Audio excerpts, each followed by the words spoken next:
Buong Pilipinas. Sunshine News Blast.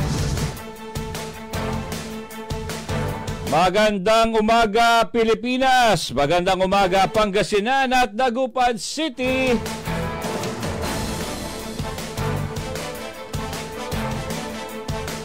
Ngayon ay araw ng Martes, ika-10 ng Setyembre, taong 2023.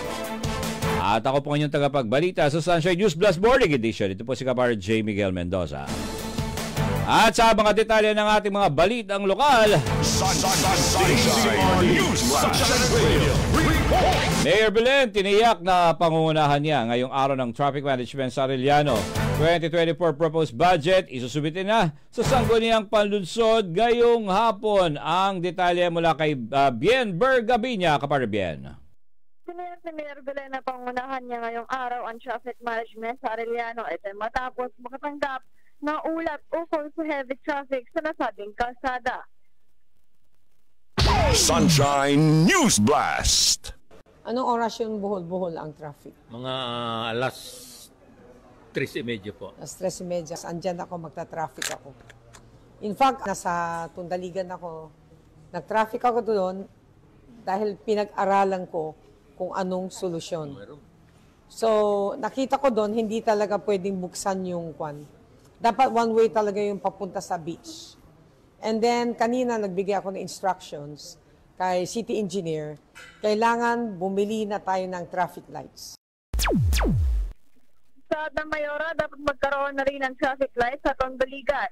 Dinawanag ng Mayora na one-way sa Arellano ay dahil sa request ng contractor kasi gusto ni Mayor na mapadali ang trabaho sa mga galing sa San Fabian at probinsya ng La Union pwedeng pumasok sa Arellano dahil one-way ito at ligtas at pwede rin dumaan ang mga jeep sa Karangan Road o sa Nable Street.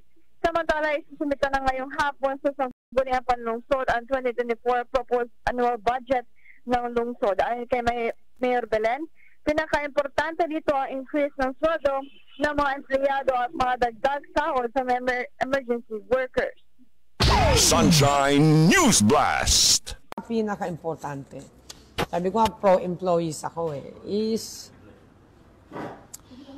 yung sweldo ng regular employees. Kasi in-expect natin may increase according to DBM, baka maglabas ng executive order ang ating presidente na si BBM, nag-budget na kami. Di ba? Number 2, yung sweldo ng emergency worker, kawawa na sila. Kasi re-enacted budget, double time sila eh. Kulang kami ng tao. So, from 9,000, gagawin kong 12,000. Kasama na sa budget.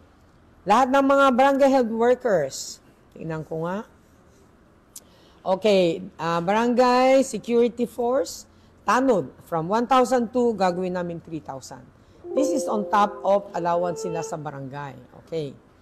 Ang child development, mga daycare, 6,000 to 8,500. Ang job order, 9,000 to 12,000. Ang BNS, 2,000 to 5,000. Ang barangay BSPO, masisipag ito. Dahil naman masipag yan, no? 2,000 to 6,000. Kasama rin dito ang taas sahod sa mga barangay health workers, librarians sa OFW at mga solo parents. Para sa Pilipinas, kumatis si Bien Bergabiña, kapag mo sa balita at serbisyo.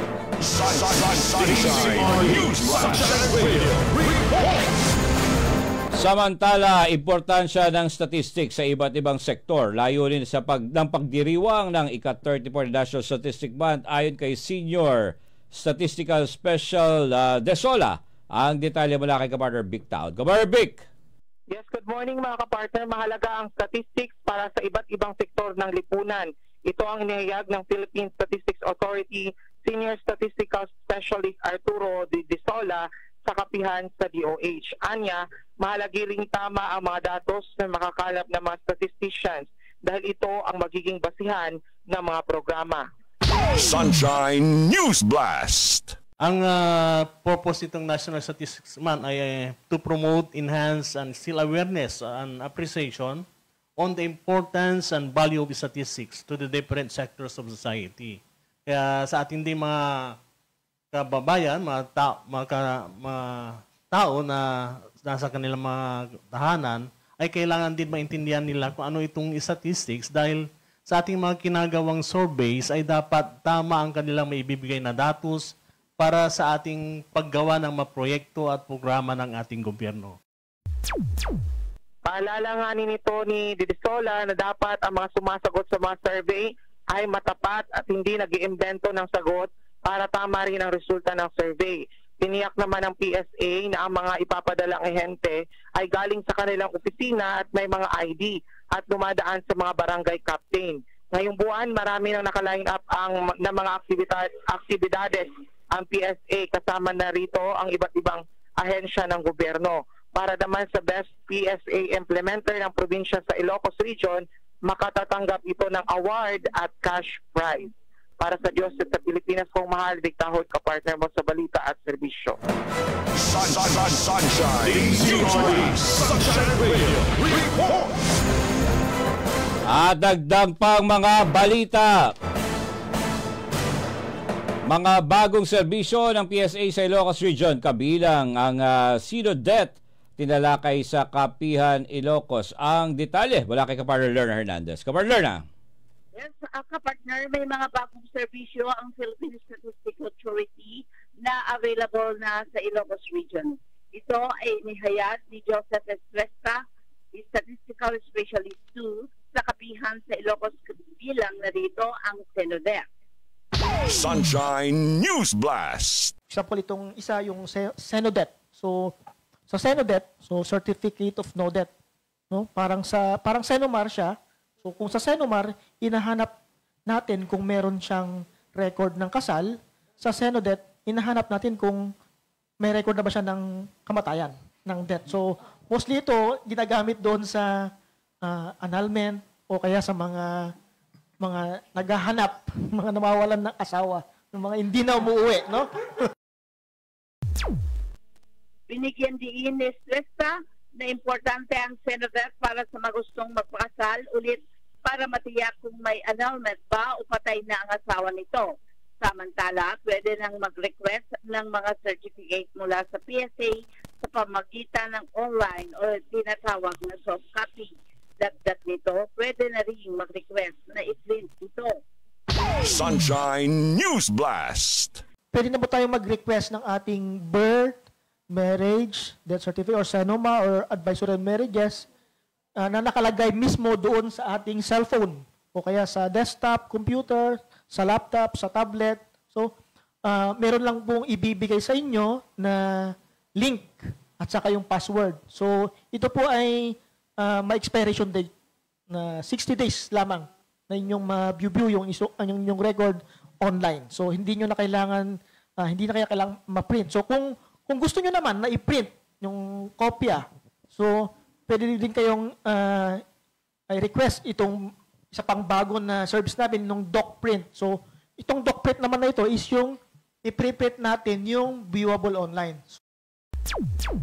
Samantala, available ngayon ang pagre-reprint or pag-request ng premium annotation sa central office at wala pa sa mga probinsya. At para mapabilis, pwede rin mag-request ng electronic endorsement sa mga munisipyo upang makakuha kaagad ng PSA copy.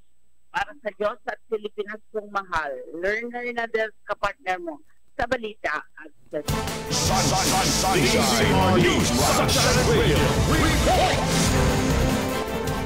Samantala, 30 units na floating oyster wraps mula sa BFAR at DOST ibinigay sa mga magtatalaba sa Sitio Talaib, Kalmay, Tokok at Lucao. Ang detalye mula kay Kapartner Ilet Mor Briguera. Kapartner Ilet.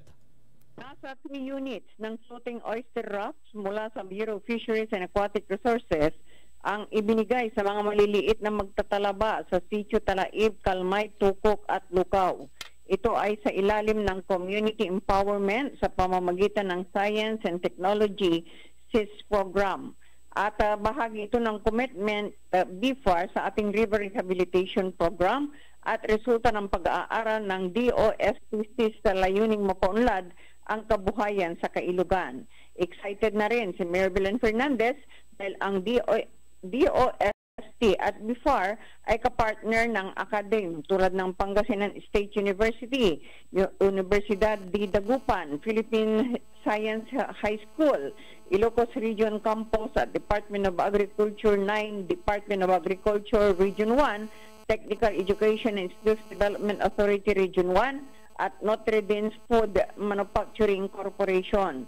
Ito ay mga kasama ng syudad na nagsasagawa ng pag-aaral sa oyster aquaculture upang mapataas ang oyster production at demand sa Dagupan. Para sa Diyos at Pilipinas kong mahal, kapartner Iletmore Briguera, kapartner mo sa balita at serbisyo.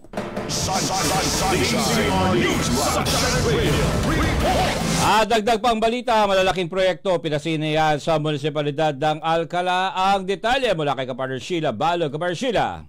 Yes, good morning kapartner. Pinasinayan sa munisipalidad ng Alcala ang malalaking proyekto. Ito ay sa tulong na rin ng Office of the First District Ombudsman at Office of the Provincial Governor. Kasamang alkalde ng Alcala na si Mayor Jojo Callejo at naging saksi sa nasabi okasyon.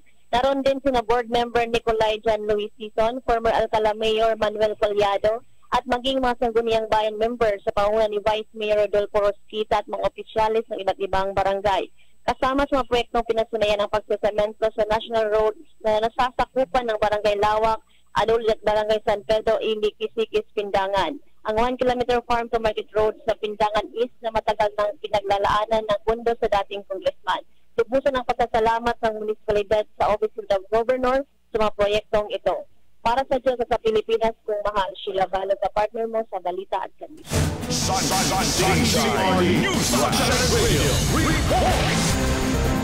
Samantala, Toyota Hi-Ace Commuter Deluxe and 1 Toyota Hilux FX bagong bili ng Mabini LGU bilang dagdag sa rescue vehicles. Ang detalye sa pagbabalik ni Kapartner Bien Bergabiña. Kapartner Bien. Bumili ng bagong Toyota Hi-Ace Commuter Deluxe at isang Toyota Hilux FX ang Mabini Local Government Unit bilang pang dagdag sa rescue vehicles. Ito ay isa sa napakahalagang pagsisikap ng LGU para mas palakas pa ang disaster response capabilities ng local government units na Mabini na pinangunahan ni Mayor Colleen Reyes. Ang kaligtasan ng mga taga-Mabini ang prioridad ng lokal na pamahalaan. Saan ng LGU patuloy lamang dito ang mga bagong sasakyan na ito para sa mga emergency medical services ng mga residente. Para sa Diyos sa Pilipinas kumahal, sa Bien Bergabiña, kapartner mo sa balita at serbisyo.